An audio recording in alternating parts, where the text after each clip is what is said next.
우리 찬송가 252장 같이 부르십시다. 252장입니다.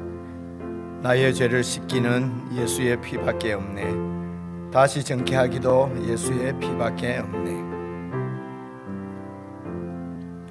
나의 죄를 씻기는 예수의 피밖에 없네. 다시 정케하기도 예수의 피밖에 없네. 예수의 흘린 피 날 희게 하오니 귀하고 귀하다. 예수의 피밖에 없네. 나를 정케 하기는 예수의 피밖에 없네. 사죄하는 증거도 예수의 피밖에 없네. 예수의 흘린 피 날 희게 하오니 귀하고 귀하다. 예수의 피밖에 없네. 나의 죄 소하기는 예수의 피밖에 없네. 나는 공로 없으니 예수의 피밖에 없네. 예수의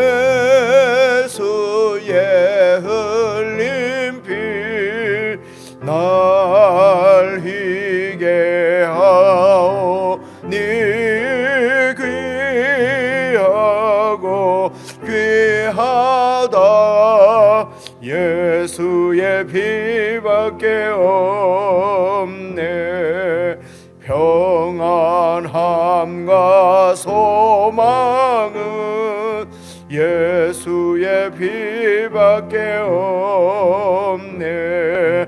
나의 의는 이것뿐 예수의 피밖에 없네. 예수의 흘린 피 날 희게 하오니 귀하고 귀하다. 예수의 피밖에 없네.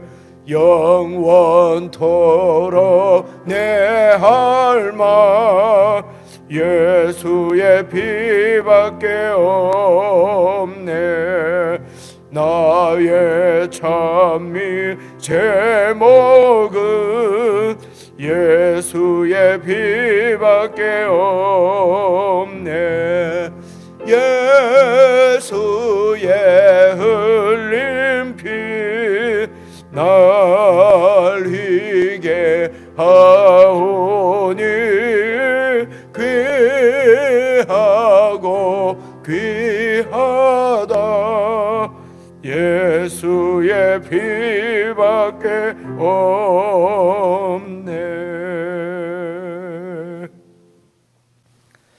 하나님 아버지, 사랑하시는 하나님의 아들 예수 그리스도의 보혈로 저희들을 정결케 해 주셨사오니 성령 하나님 저희들 가운데 역사하셔서 참으로 정결한 삶 살 수 있도록 인도해 주시옵소서. 거룩한 하나님의 자녀로 깨끗게 해 주셨사오니 깨끗한 주님의 백성으로 살 수 있도록 우리의 모든 마음과 생각들이 그리스도의 말씀과 주님의 뜻에 맞추어질 수 있도록 우리의 삶과 우리의 삶의 목적들을 다시 한번 새롭게 할 수 있도록 이 아침에 역사해 주시기를 기도합니다. 매일 주님의 말씀으로 저희들을 깨끗게 하고 더욱 매일 말씀으로 새로워져서 어두운 세상 가운데 밝은 빛으로 살아갈 수 있도록 세상의 가치관과 문화 가운데 참으로 하나님 나라의 정신과 그 나라를 세워가는 데 우리의 삶이 드려질 수 있도록 정결한 삶으로 살 수 있도록 도와주시옵소서.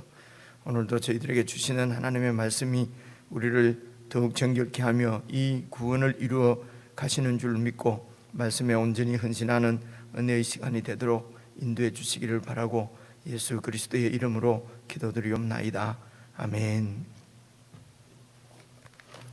우리 하나님 말씀은 누가복음 13장 1절부터 9절까지 말씀입니다. 13장 1절부터 9절, 신약성경 116페이지 누가복음 13장 1절을 제가 먼저 읽겠습니다.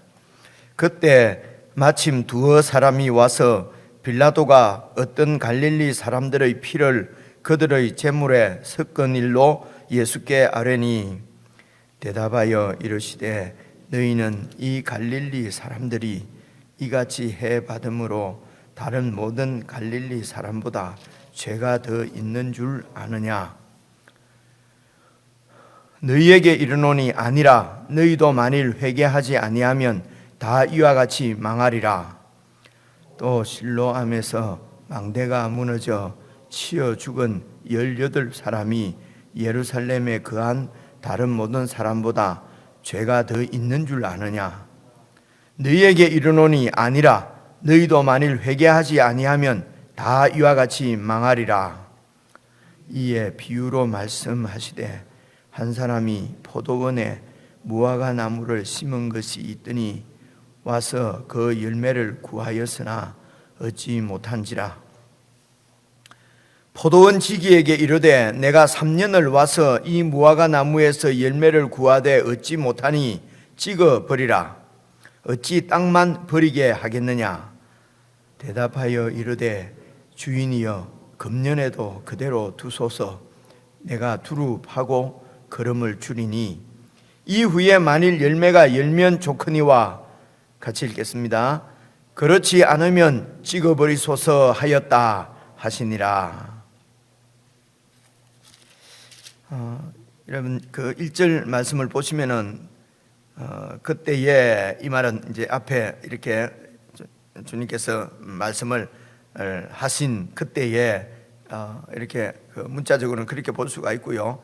또 어떤 그 장면을 이렇게 바꾸는 그런 말씀일 수도, 그런 때일 수도 있겠습니다. 그때에 마침 이제 두어 사람이 와서, 마침이라는 말씀 보니까 아마 위의 말씀을 계속 이렇게 설명하는 말씀으로 보는 게 좋겠지요. 예수님께 이렇게 드리는 말씀이 빌라도가 어떤 갈릴리 사람들의 피를 그들의 제물에 섞은 일로 예수님께 아뢰니, 이 말은요, 이 빌라도가 그 당시 그 로마의 유대 지역의 5대 총독인가, 그렇죠. 예수님 있을 때 이제 총독인데, 이 사람이 되게 성정이 좀 그러니까 세상 나라에서는 뭐 그게 유능할 수도 있겠는데요. 어쨌든 이렇게 그 식민지에 있는 사람들을 좀 이렇게 포갑을 하는 그런 정치를 했다고 그럽니다. 그래서 아마 일찍 소환, 유대인들이 자꾸 이렇게 그 폭동을 일으키니까 아마 그런 것 때문에 이제 일찍 이런 로마로 본국으로 소환 당해 갈 정도로 좀 그렇게 좀 잔인하고 그랬다고 그럽니다. 그래서 어떤 갈릴리 사람들이 제물을 드린다는 말은 성전에 와서 이제 제사를 드린다는 얘기죠. 그래서 그 제물의 피에다가 그 제사자 갈릴리 사람들이 피를 섞었다는 것이죠. 그러니까 무슨 일인지는 잘 모르겠는데 제사 드리는 유대인을, 갈릴리에서 온 유대 사람을 이 빌라도가 죽였다는 얘기입니다. 그래서 이제 그래서 이렇게 이 유대인들이 이런 지배자로부터 이런 이 고난을, 이런 대접을 지금 받고 있습니다 라고 예수님 앞에 말씀을 드리는 어떤 두어 사람은, 그 사람들이 예수님께 이런 얘기를 말씀을 드리는 어떤 그 동기, 이런 것들은 우리가 짐작을 할 수가 있겠지요. 이제 이렇게 그리스도가 하나님 나라가 임하면은 이런 악인들을 심판하고 이 악인들에게서 이렇게 고난받는 하나님의 백성들, 의인들을 구원해 주시는 것이 이제 이게 하나님의 하나님의 날이지요. 하나님 나라가 임하면은 이제 이런 억울한 일을 그냥 두고 볼 수 있겠습니까? 아마 이런 의도로 예수님에게 아뢰는 것 같습니다. 이 이야기를 듣고 2절입니다.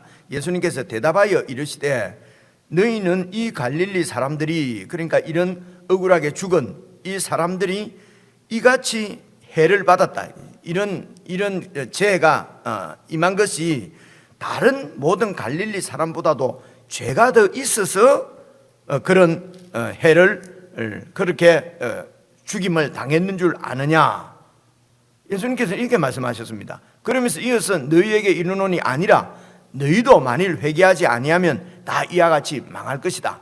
그러니까 그 당시 사람들 뿐만 아니라 오늘 우리도 그렇죠. 어떤 사람들이 어려움을 당하거나 뭐 그렇게 하면은 그냥 보통 어려움이 아니고 이런 정말 죽음에 처하는 이런 일들을 당하면은 우리 마음에 무슨 큰 죄를 지어서 그런가 보다. 우리가 모르는 죄를 하나님이 다 밝혀가지고 우리가 보기에는 아주 이렇게 착하고 거룩하고 예수 잘 믿는 것 같은데 저런 어려움을 당하는 것 보니까 숨어서 짓는 죄를 하나님께서 밝혀서 저렇게 저런 어려움이 당하는 모양이다.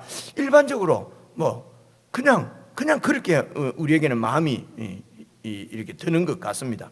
근데 예수님께서는 저 사람들이 너희들보다 다른 갈릴리 사람보다도 더 많은 더 큰 죄를 지어서 저렇게 어려움 당하는 것이 이제 아니다. 예수님께서는 이렇게 말씀하시는 것 같습니다. 그런데 이 예수님의 의중을 더 깊이 생각하면 3절 말씀 보면은요, 너희에게 이르노니 아니라 너희도 만일 회개하지 않으면 이와 같이 망할 것이다. 그래서 이렇게 이 육신이 고난을 당하고 이런 세상의 재물이 손해를 보고 이 땅에서 내 이런 목숨을 빼앗기기도 하고 이것보다도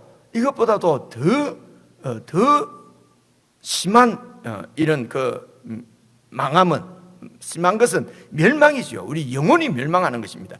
회개하지 않으면은 예수님께로 돌이키지 아니하면은 예수님의 통치 가운데로 들어오지 않으면은 이 땅에서 멀쩡하게 살아있는 것 같아도 사실은 하나님의 나라 그 복음을 받지 않으면은 하나님 나라에서 제외돼서 사실은 영원한 멸망이 예약되어 있는 이 땅에서 살아서 잘 사는 것 같지만은, 편안하게 사는 것 같지만은 사실은 그 영혼은, 영혼의 운명은 영원한 멸망에 처하는 이런 멸망은 보지 못하고 이 땅에서 그냥 내가 저런 억울한 일을 안 당했다고 해서 나는 좀 평안하다, 나는 살았다, 나는 죄를 좀 안 짓는 모양이다, 이제 이렇게 생각하는 것이 세상 나라의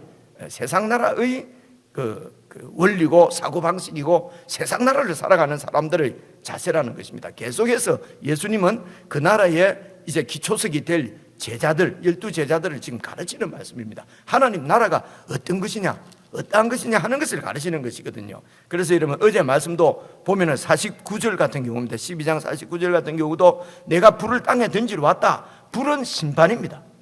내가 심판하러 왔다고 이제 말씀을 하니까 이 얘기를 듣는 많은 사람들은 예수님께서 불로 심판하시는 모양이다.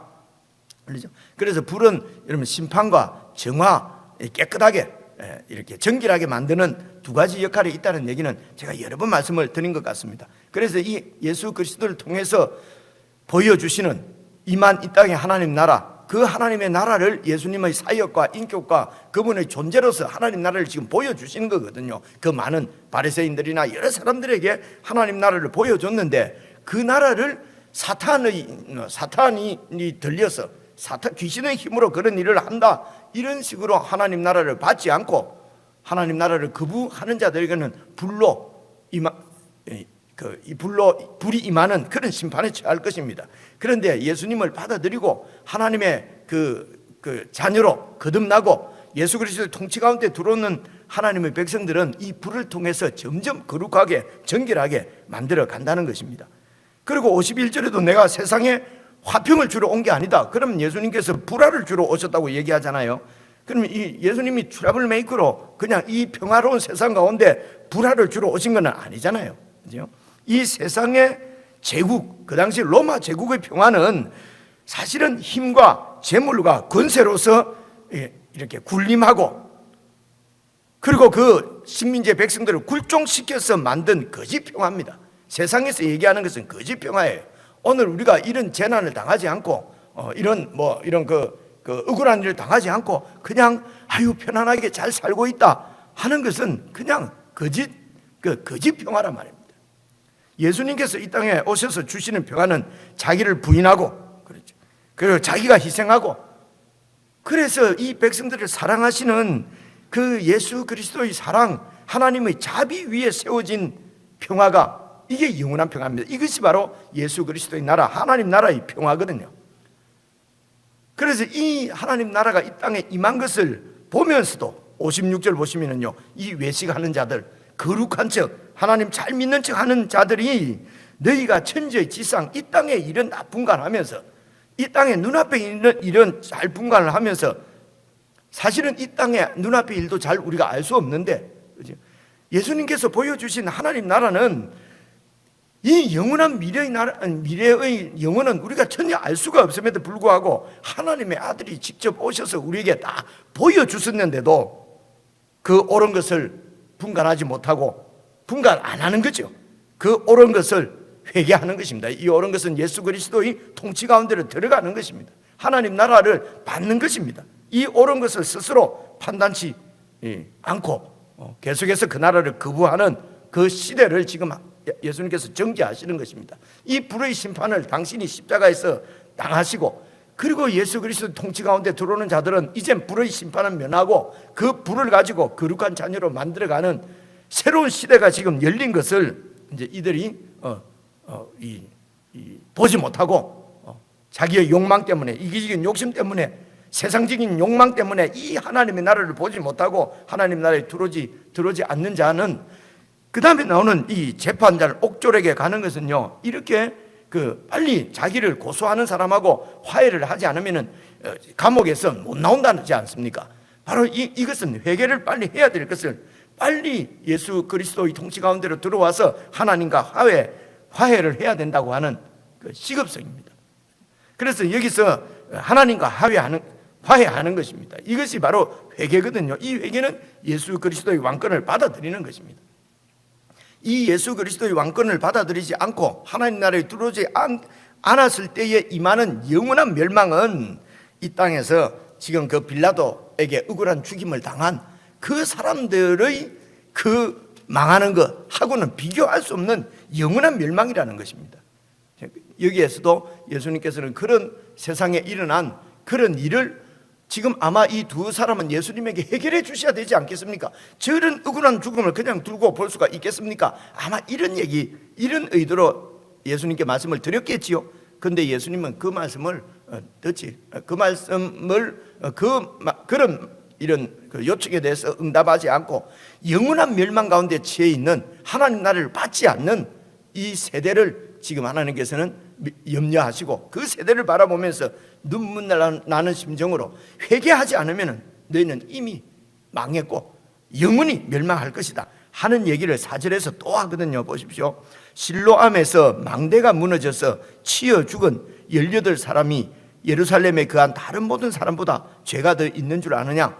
그 실로암 쪽에 무슨 망대가 있었는지 없었는지는 역사적으로는 뭐 이렇게 다른 문헌들은 없다고 그럽니다. 그런데 어쨌든 그 실로암에 망대가 이렇게 세워져 있는데, 이게 불실 공사를 했는지 어떻게 그 망대 밑에서 일하던 18사람이, 예루살렘에 사는 사람이 그냥 망대가 무너져서 죽은 것입니다.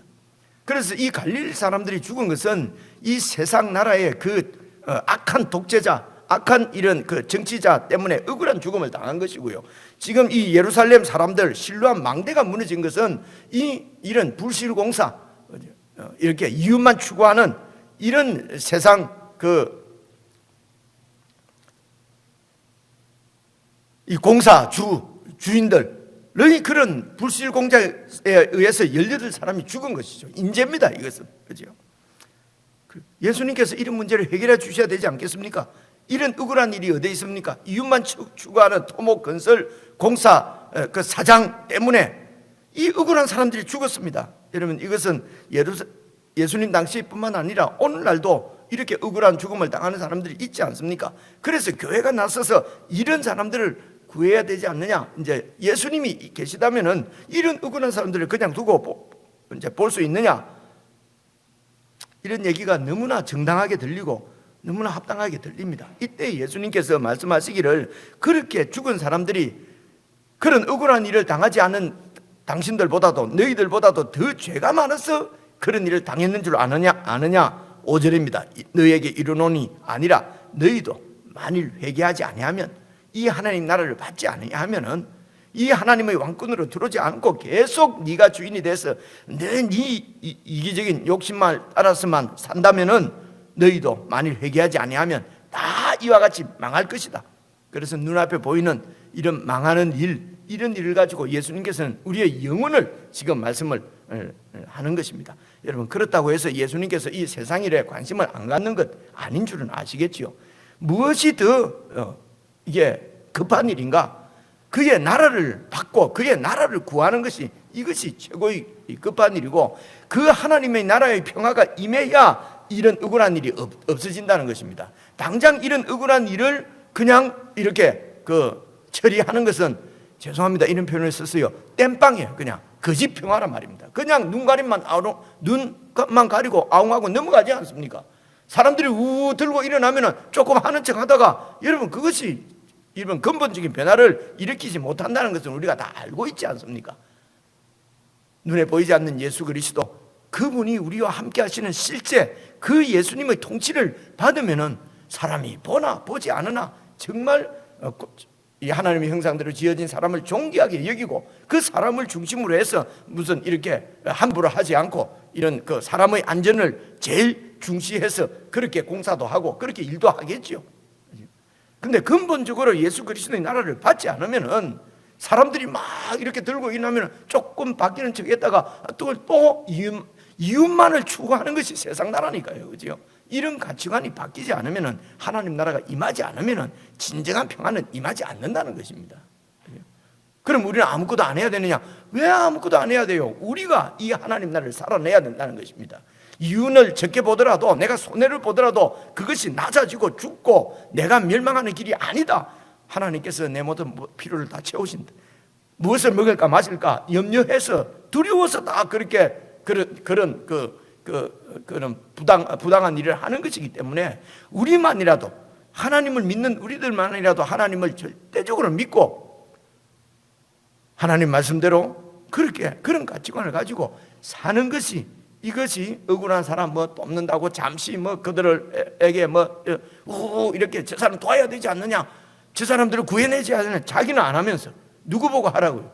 교회도 못 하는데 세상 정치가가 그런 일을 하겠습니까? 교회도 희생하지 않는데 정치가들이 희생하겠습니까? 교회가 이 세상을, 억울한 사람을 사랑하지 않는데 정치하는 사람들이 백성들을 사랑한다고요? 이런 것들이 외식하는 거란 말입니다. 이게 위선이라는 거죠.